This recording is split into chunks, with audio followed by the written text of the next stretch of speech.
Kali ini kita membahas tentang bagaimana hukum rapid test pada saat puasa di bulan Ramadan. Bagaimana sesungguhnya Nabi Muhammad SAW dan para sahabat itu mereka tadarus. Wa minal laili fatahajjat bih, kata Rasul. Bangunlah di sepertiga malam. Mukmin yang kuat lebih baik dan jauh lebih dicintai Allah daripada mukmin yang lemah. Keberlangsungannya sebagaimana yang diinginkan oleh ciptaannya yaitu Allah SWT. Rasulullah adalah sosok yang hampir tidak pernah sakit. Untuk berbuka puasa dengan sesuatu yang cepat membuat energi kita pulih.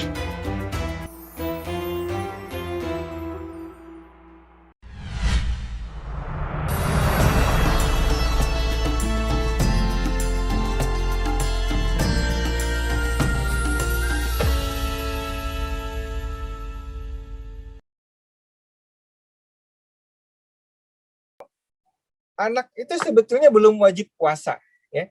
Jadi kita harus ingat di ayat Al-Baqarah itu kan taklifnya itu pada anak-anak yang sudah balik, ya, sudah balik. Kalau istilah kedokterannya sudah pubertas, ya. Kalau perempuan dia sudah menstruasi, kalau laki-laki dia sudah mimpi basah. Ini yang wajib puasa. Tapi anak-anak di bawah itu belum wajib puasa, ya. Jadi jangan dipaksa berpuasa, tapi diajak belajar untuk berpuasa, ya. Jadi anak-anak itu diajak belajar berpuasa, bukan berpuasa itu sendiri.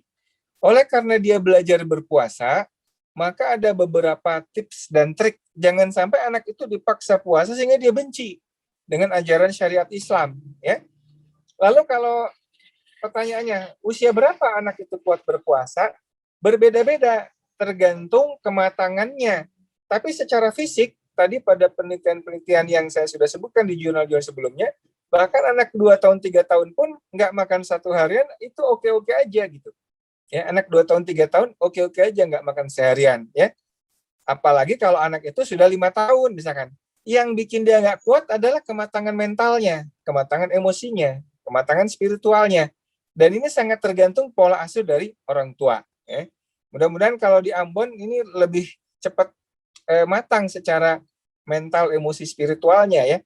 Kalau di kota besar, bahkan anak 8 tahun, 9 tahun mungkin susah diajak puasa, ya, karena anaknya nggak matang, ya, terlalu manja, terlalu dimanjakan.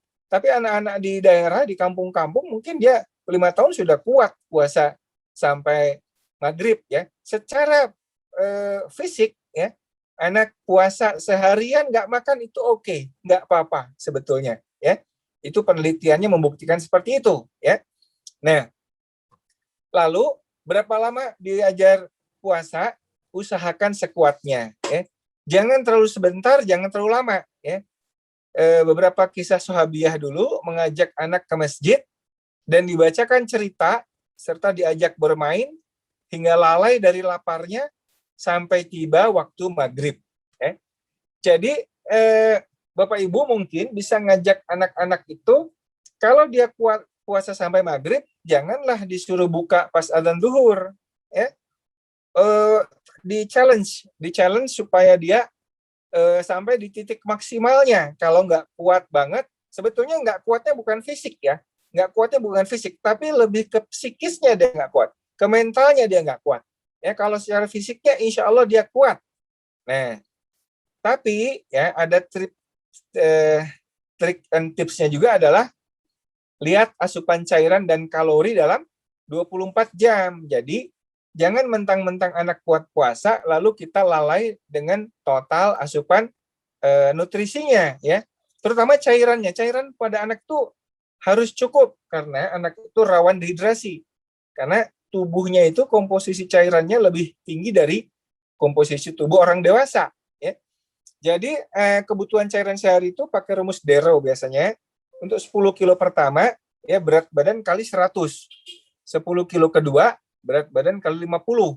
Selanjutnya berat badan kali 20. Ya, contohnya begini. Ini kalau dia berat badan 10 kilo, berapa kebutuhan cairan 1 liter sehari? Kan kali 10 kan?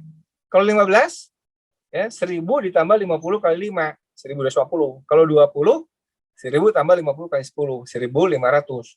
Kalau 30, 1700. Ya, ini patokan-patokan kasar kira-kira kebutuhan cairan anak itu sehari. Jadi ini mesti dipenuhi pada saat sahur dan pada saat buka, ya.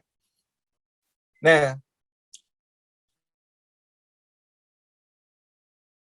nutrisi esensial bagi anak, kenal asam amino esensial dan lemak esensial. Dan kebutuhan mikronutrisinya juga bisa diperoleh dari asupan protein hewani yang cukup dan aneka sayuran hijau. Jadi yang paling penting adalah protein hewaninya mesti cukup banyak, ya.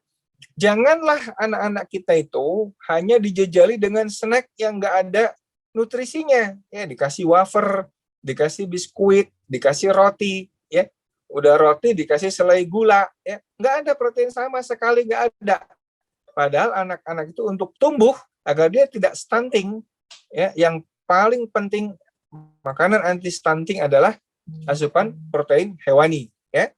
Nah, jangan lupa juga sayuran hijau, ya, boleh diolah segala macam. Stop kurangi maksimal asupan junk food yang tinggi gula dan tepung, ya, karbohidrat cepat serap. Makanan jenis ini tinggi kalori tapi miskin nutrisi. Anak bikin cepat lapar lagi. Jadi kalau sahur, anak dikasih wafer, dikasih Oreo, dikasih minumnya Milo misalkan, ya, tinggi gula, itu dalam waktu singkat dia akan lapar lagi, ya. Tapi bukan itu bahayanya. Dia ketika ditumpuk terus-terusan makan jenis ini, itulah yang bikin obesitas dan diabetes. Jadi ada namanya real food revolution. Kembali ke makanan alami, bukan makanan pabrikan, ya.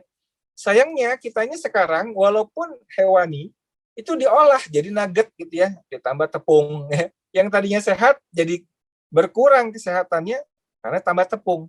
Makan ayam dicampur tepung baru digoreng ala-ala Kentucky gitu. Makanan ayam yang biasa aja sebetulnya sehat kalau diopor, ya, atau digulai atau digoreng biasa, ya, yang sehat, tapi justru berkurang kesehatannya karena dicampur tepung, ya. Tepung itu kita lihat dia bisa meninggikan gula darah, ya. Nah, ini beberapa laporan ini menunjukkan bahwa angka kejadian overweight dan obesitas anak-anak di Indonesia tuh makin tinggi, ya, karena jenis makanannya seperti ini, ya.